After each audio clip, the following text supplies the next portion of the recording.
ഓം നമോ ഭഗവതേ വാസുദേവായ. ഹരിനാമകീർത്തനം.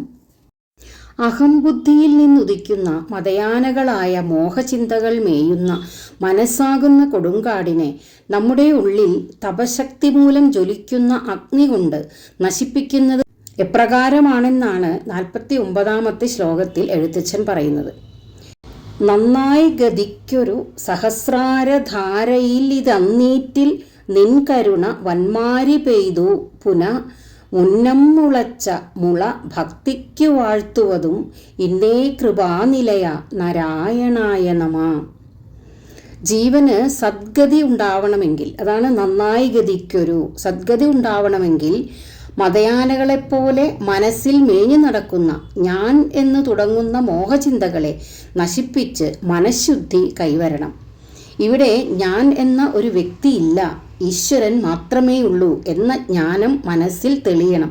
നിരന്തരമായ സാധനയിലൂടെ മാത്രമേ അജ്ഞാനം നീങ്ങി ജ്ഞാനം പ്രകാശിക്കുകയുള്ളൂ.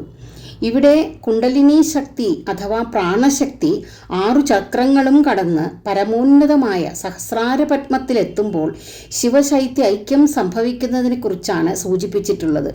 ചൂടിനാൽ എപ്രകാരമാണോ മേഘങ്ങൾ ഉണ്ടായി മേഘങ്ങൾ പിന്നീട് മഴയായി വർഷിച്ച് കുളിർമ നൽകുന്നത്, അതുപോലെ ഒരു ഭക്തന് ഈശ്വര കാരുണ്യം മൂലം കഠിനമായ സാധനയിൽ നിന്നുണ്ടാകുന്ന താപം മൂലം ചിത്തശുദ്ധി സംഭവിച്ച് പ്രാണശക്തി സഹസ്രാരപത്മത്തിലെത്തി ഈശ്വരനുമായി ഐക്യം സംഭവിക്കുമ്പോൾ പരമാനന്ദമാകുന്ന അമൃതധാരയാൽ മനസ്സ് കുളിർമയുള്ളതും ശാന്തമായി തീരുകയും ചെയ്യുന്നു.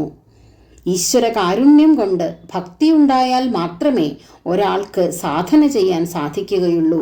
അതുകൊണ്ടാണ് എഴുത്തച്ഛൻ പറയുന്നത്, അങ്ങയുടെ കാരുണ്യ പ്രവാഹമാകുന്ന മഴയിൽ മുമ്പേ മുളച്ചുണ്ടായ ഭഗവത് ഭക്തിയെ സദ്ഗതി ലഭിക്കുന്നതിനായി ഞാൻ മുറുകെ പിടിച്ചിരിക്കുന്നു എന്ന്.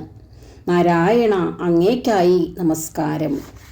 നന്നായി ഗതിക്കൊരു സഹസ്രാരധാരയിലിതന്നീറ്റിൽ നിൻ കരുണ വന്മാരി പെയ്തു പുന മുന്നം മുളച്ച മുള ഭക്തിക്കു വാഴ്ത്തുവതും ഇന്നേ കൃപാനിലയ നാരായണായ നമ.